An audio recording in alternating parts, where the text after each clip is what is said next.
ચોમાસું નજીક છે ત્યારે છોટાઉદેપુરની બોડેલી નગરપાલિકાની પ્રી મોન્સૂન કામગીરી સવાલોના ઘેરામાં છે। બોડેલી નગરપાલિકાના અનેક વિસ્તારોમાં દર વર્ષે ચોમાસું લોકો માટે આફત સમાન સાબિત થાય છે। ખાસ કરીને રજાનગર, વર્ધમાન નગર અને દિવાન ફળિયા વિસ્તારમાં વરસાદી પાણીનો નિકાલ યોગ્ય રીતે ન થવાને કારણે લોકોના ઘરોમાં પાણી ઘૂસી જાય છે।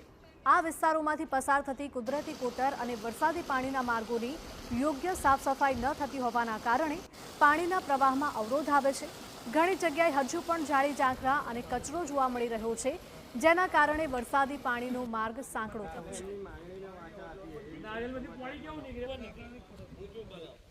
વરસાદી પાણીનો નિકાલનો પ્રશ્ન છે, બીજો કોઈ નગરપાલિકા જો પ્રશ્ન નહીં। અમારે જ્યારે પાણી આવે ફોર્સમાં અહીં પાઇપ નાખ્યા છે, નાના નાના 3 પાઇપ નાખ્યા છે ખાલી, ને આખા ગામનું લગભગ જો પાણી અહીં આવે છે આ લાઈનમાંથી। જો વરસાદ પડે 15-20 કચરા અંગત પાણી અને આ પાઇપો બ્લોક થઈ જાય, એટલે બ્લોક થઈ જાય એટલે ઘરમાં પાણી આવી જાય, ઘૂંટણસામાં પાણી આવી જાય છે। એ અંદર પાઇપો નાખેલા છે મોટા મોટા, જે તે વખતે સરપંચ પંચાયત હતી ત્યારે મનીષભાઈ, હવે બધા જામ થઈ ગયા છે પાઇપો। એ પાઇપોને સાફ કરાવવાની ખાસ જરૂર છે। જો નહીં તો 20 મિનિટ અડધો કલાક જો વરસાદ પડશે ને તો પાણી બધું બેક મારશે ને લોકોના ઘરોમાં જશે। નગરપાલિકાના પ્રમુખશ્રીને અમે અહીંયાથી આપના માધ્યમથી જણાવીએ છીએ કે વહેલી તકે આને સાફ સફાઈ કરે।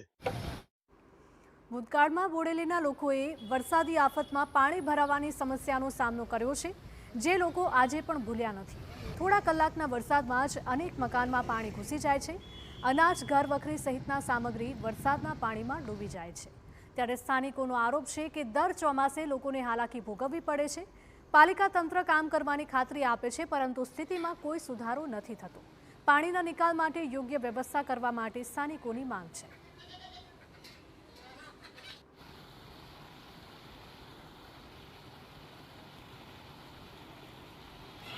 છેવાડાના જે લોકો રહે છે એ લોકોને વરસાદમાં બીક જ લાગે છે કે આજે 2-5 ઇંચ વરસાદ પડશે અને અમારું ઘરમાં પાણી આવી જશે।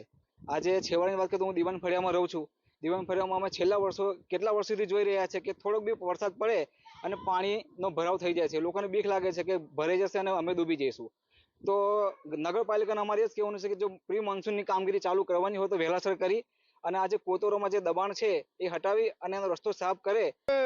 મારું એવું કહેવું છે કે બોડેલીના કોર્પોરેટરો જે છે ભારતીય જનતા પાર્ટીના, એમને ખરેખર ફોકસ હરખલી કોતર કરતા જે જગ્યાઓ બ્લોક થઈ ગઈ છે લેન્ડ એન્ક્રોચને કારણે, ત્યાં એમને ધ્યાન આપવું જોઈએ। આ જે છેલ્લો પોઈન્ટ છે હરખલી, એની પણ હાલત જુઓ। અહીંયા પાઇપની તમે સાઇઝ જુઓ, અહીંયા 3 પાઇપ મૂકેલા છે, સાઇઝ જુઓ તમે।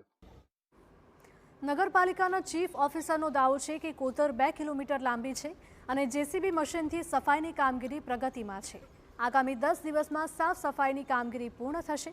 હવે અધિકારીઓનો દાવો તો દમદાર છે, પરંતુ નગરપાલિકાની પ્રી મોન્સૂન કામગીરી કેટલી અસરકારક છે તે ચોમાસામાં સ્પષ્ટ થશે। આ વખતે ખાસ કરીને વિશેષ સફાઈ કરવામાં આવી છે। હરખલી કોતરને 4 ભાગમાં ડિવાઈડ કરવામાં આવી છે અને 4 ભાગોમાં હિતાચી અને જેસીબીની મદદથી સારી એવી સફાઈ કરવામાં આવી છે અને હજુ પણ સફાઈ કામગીરી ચાલુ છે। તેમજ જે ભાગમાં પાઇપ નાખેલી હતી જેના કારણે પાણીનો ઘેરાવ થતો હતો, એ પાઇપને પણ હટાવવામાં આવી છે અને કોતરને પહોળી કરવાનું કામ પણ હાલ પ્રગતિમાં છે। કામગીરી હાલ પ્રગતિમાં જ છે અને કામગીરી ટૂંક જ સમયમાં પૂર્ણ થઈ જશે।